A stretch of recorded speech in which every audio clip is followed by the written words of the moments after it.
Pepper says it's okay if you have ADHD, and here are some tips and tricks to help you manage it.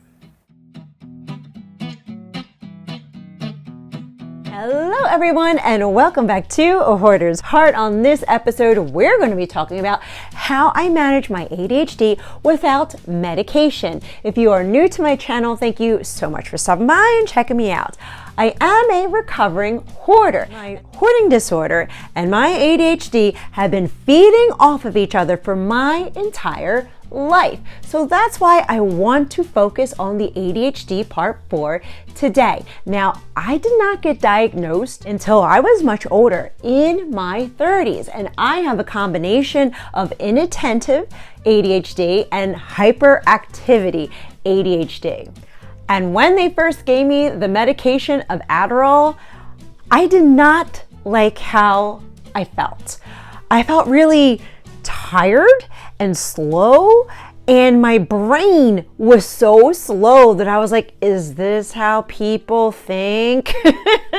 And I didn't feel like myself. I want to add this disclaimer, and that is people's ADHD looks different within the individual. I still want you to be listening to your doctor, to their instructions, and have both of you have an honest conversation on what is best with your ADHD behaviors and symptoms. I am not trying to talk anyone out of not taking your medication. This is just what has worked for me, and I'm just sharing the story with all of you. All right, number one for managing my ADHD is going to be meditation, mindfulness, and prayer. And yes, this took me some time to develop, because I remember trying meditation and my mind would just jump here, there, and I just couldn't really calm myself down to focus long enough to just stay in the Zen mode. So I started practicing when I first woke up in the morning, because as I was coming out of my waking state, I had noticed that my thoughts were a lot slower. I would just get up with gratitude and thankfulness, and I'm so glad to be alive. By doing that in the morning state, it was giving me little droplets of dopamine that I needed and that I could retain it. That's how I started the process of learning how to pray and learning how to meditate. And within that hour of waking up is when I started to journal. That was a way that I could release some of the thoughts. I could continue for what I was grateful for. And I started doing an actual meditation. Now, when I do meditation, I can't sit up like this. I actually have to lay down, because what's going to happen is I'm going to twirl my hair. I am consistently twirling my hair. When I was a kid, I started twirling my hair as a fidget toy so that it would help me focus a little better in school.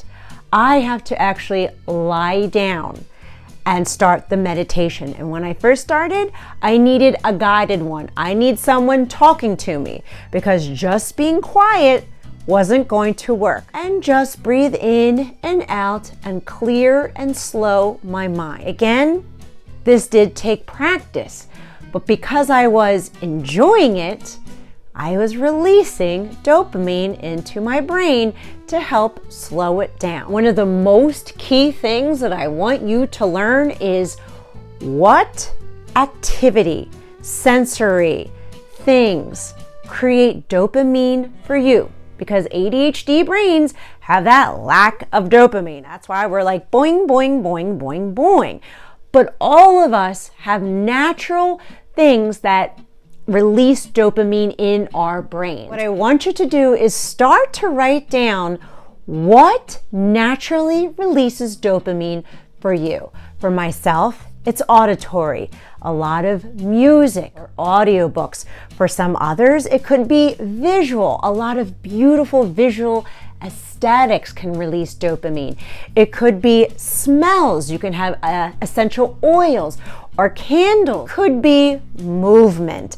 A lot of times when I have a lot of nervous energy and I feel myself jumping around, I'll go for a quick walk and kind of release that energy, and it kind of resets me. Healthy coping mechanisms that release dopamine in your brain. Then you're going to use those tools to start your tasks. Now, I really started honing in on this when I was in college. I knew that I couldn't study in a very quiet room. I had to have the TV on.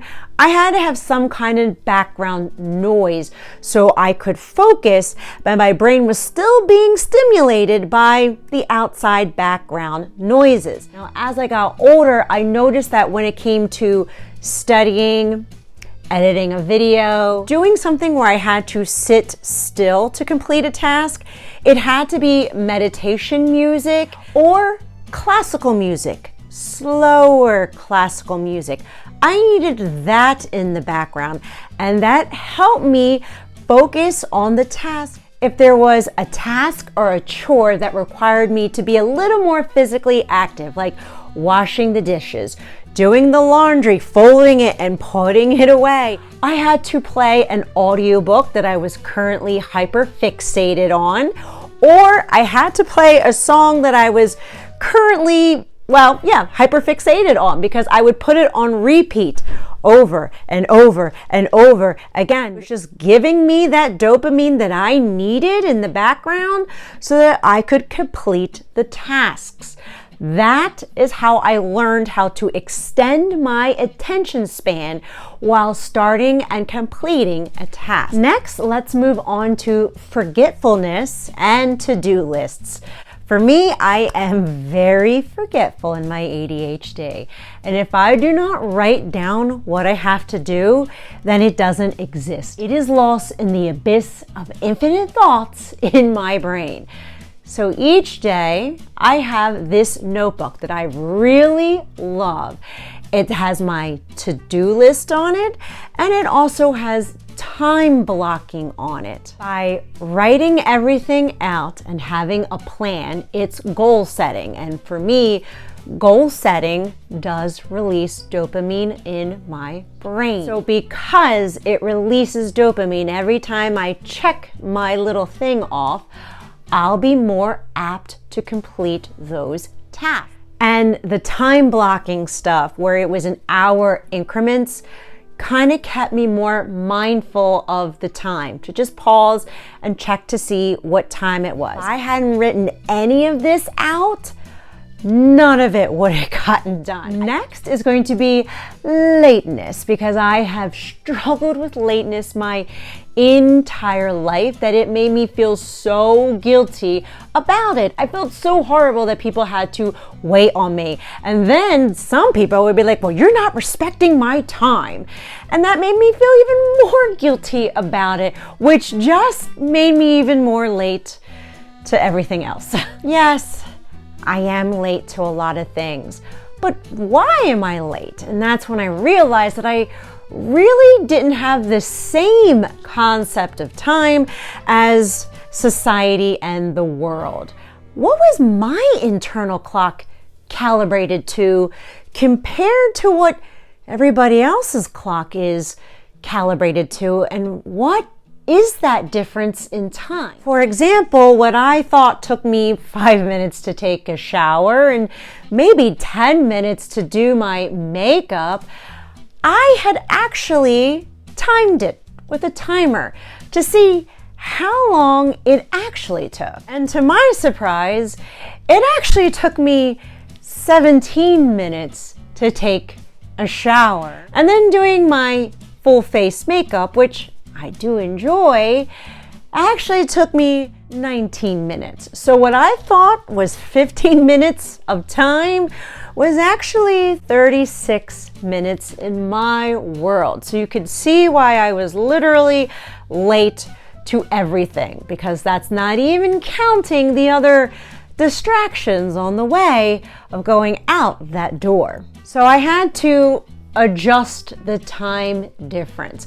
I had to add more time for myself to get ready to go out the door. And I set my alarm earlier so that I could start, because a lot of times I didn't even realize, like, oh, you better start to get ready now so you're not late. So I added that alarm, a nice alarm, not a rant, rant, rant that sends my anxiety, just a nice little alarm to let me know, hey, it's time to get ready, stop what we're doing. So once I adjusted that time and gave myself a lot more time to get ready, notice that I started arriving on time. And to me, being 5 minutes late was on time, because I used to be 30 minutes to an hour late. And then my friends lovingly noticed that, wow, you're coming on time now. This is great. And there is a little more dopamine being fed to my brain that, yes, this is working. That way, both of our internal clocks are now matching up a little better. Now, these were the main tips and tricks that had helped me in my journey. And my hope and my prayer is that it kind of helps you find a little more insights into your ADHD, how you want to be in the solutions of some of these problems that we do experience. Overall, I just want you to lovingly accept that it's okay that we have ADHD. There are amazing thought leaders that had ADHD who profoundly changed the world. So be in that mindset. Know that it's okay. It is okay if we have ADHD. My hope and my prayer is that this video motivated and encouraged you to lovingly accept everything about yourself.